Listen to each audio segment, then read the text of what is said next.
What if you were thrown in jail for a murder that never even happened? We're diving into a story today that is so wild, it sounds like it's straight out of a movie. But it's real, and it forces you to ask some really tough questions about justice.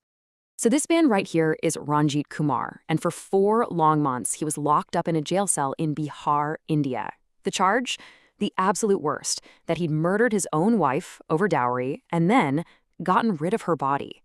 And the police? Oh, they were sure. They had a mountain of paperwork to prove it. But, and this is where it gets absolutely crazy, there was just one tiny problem with their case. The woman he was in jail for killing, well, she wasn't dead. Not even a little bit. In fact, she was alive and well, living a completely different life miles and miles away. And here she is. Look at this. This picture was snapped on November 24th in a city called Noida. That's Gunja, the so-called murder victim, just casually chatting on her phone. And who's that with her? The same police force that had declared her dead. A living ghost, right there in plain sight. I mean, you have to be asking yourself, how on earth does this happen, right? How does a woman who's officially a murder victim end up just walking around with the police? To understand this mess, we've got to rewind and go all the way back to the start. Okay, so this whole insane story kicks off with a disappearance. But it's not just about a missing person. It's about how that one event got twisted and turned into a full-blown murder charge. So let's walk through it. Ranjit and Gunja get married. 4 months later, boom, she disappears in the middle of the night.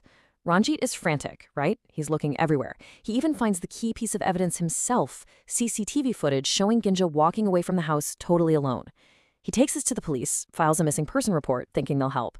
But then, just 3 days later, the whole thing gets flipped on its head. Gunja's own parents point the finger at him and accuse him of murder. Now, looking back, there were some red flags before she left. Ranjit's family said Gunja was constantly on her phone. We're not talking quick chats, we're talking hours-long conversations, and she was super secretive about it. Password-protected phone, wouldn't let him anywhere near it. You can imagine, that started causing some serious arguments between them.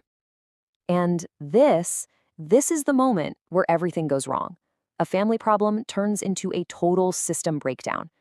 The goal wasn't, let's find this missing woman anymore. It became, let's nail her husband for it. So instead of actually, investigating where Gunja could have gone, the police just grabbed the complaint from her parents and ran with it. Their story was simple. Ranjit must have killed her for dowry and hidden the body. And that was it. That became their one and only theory. Just stop and think about that for a second. There was no real investigation. No one was actually looking for Gunja. His entire future hinged on one complaint